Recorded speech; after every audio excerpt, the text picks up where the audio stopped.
Hello and welcome to my Wise tutorial. This tutorial will demonstrate how to import, convert and mix audio sound objects in Wise. And using several footstep material examples, I'll show you how to take advantage of the random containers and switch containers. We'll also go over how to set up a switch group and associate the random containers with those switches. Finally, I'll show you how to create a new event in order to trigger your sound objects in-game. Right then, so first things first, we need to import the audio into Wise. So I've got some footstep materials here with different surface interactions. It's dead easy, just drag and drop into your actor mixer hierarchy. And as you can see, the audio file importer has popped up automatically, which gives you all the details around the sound objects you just imported, including file size just over here. One thing to mention is that Wise deals with sound effects and dialogue differently, so if you're importing sound effects, just ensure sound effects is selected at the top there. Okay, hit import, and this will create all the sound objects in Wise for you. If you expand our actor mixer hierarchy, you'll see all our sound objects listed there, and you'll notice that they're in blue. So what we'll need to do is convert them for the platform that we're using. A quick shortcut for that is Shift and C for convert. You can see here I've just got Windows set up, so just hit OK, and that will turn all the sound objects text to white. That means you can be sure that they're converted properly. Okay, so the next thing we're going to do is create the random containers for each of these footstep surface interactions. So if you select one surface at a time, right click and go random container, and just name that up FS liquid, and repeat those steps for each of the surfaces.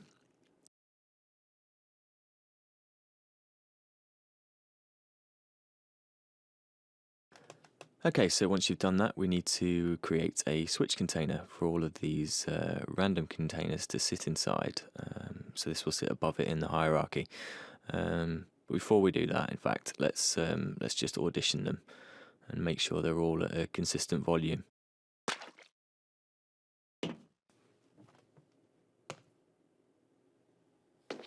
So you can hear there that some of them aren't quite at the same volume.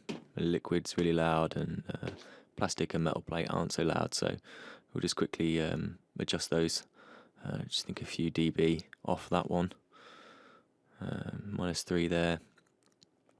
Metal grate, we'll leave that as the same.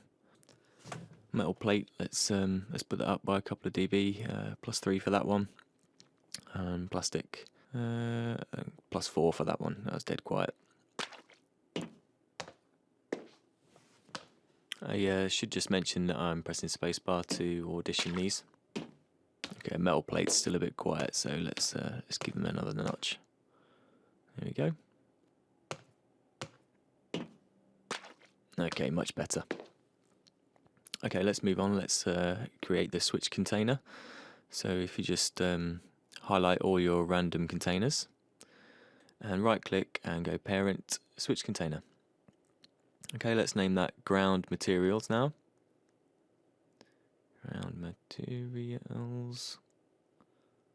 Enter. Okay, let's save the project now. We've done quite a bit of work, so it's always good to keep it and save. Okay, so the next thing to do is to create a switch group and the switches. So in the Project Explorer, select Game Syncs and locate switches. In the default work unit, select New Child Switch Group. Call this Ground Materials again.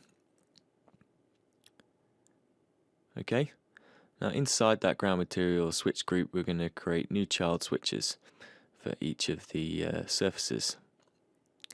Okay, so I've got 4 of these. There we go. Okay, so the first one's called liquid, so we'll call that liquid. You can't press tab. Okay, next one was metal grate. Metal grate. Next one was metal plate. It's worth mentioning that this list doesn't auto alphabeticalize if you like, so it's good just do it in alphabetical order as you type it. Okay, so this last one's called plastic. Okay, so now that's done, go back to the audio tab and select our ground materials. We need to associate that with the switch type with the group that we've just created. So if you hit the arrow button here under group, open switch groups, and you can see our ground materials that we've just created there. Notice in the assigned objects window, you'll see all the new switches that we've created. Okay, so now we need to associate our footstep random containers with the switches we've just created. So it's dead easy, just drag and drop them on the appropriate switch, like so.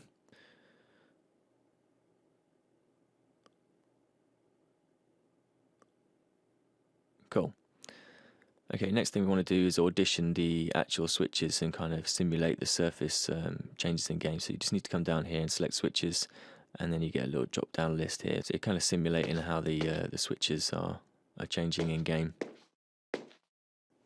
Okay, so that's quite interesting. It's still playing just my metal plate, I think. So I think what we need to do is just hit save once more just to pick up those changes. If we go down here again and change the materials in the switches, there we go. Okay, now it's working. Okay.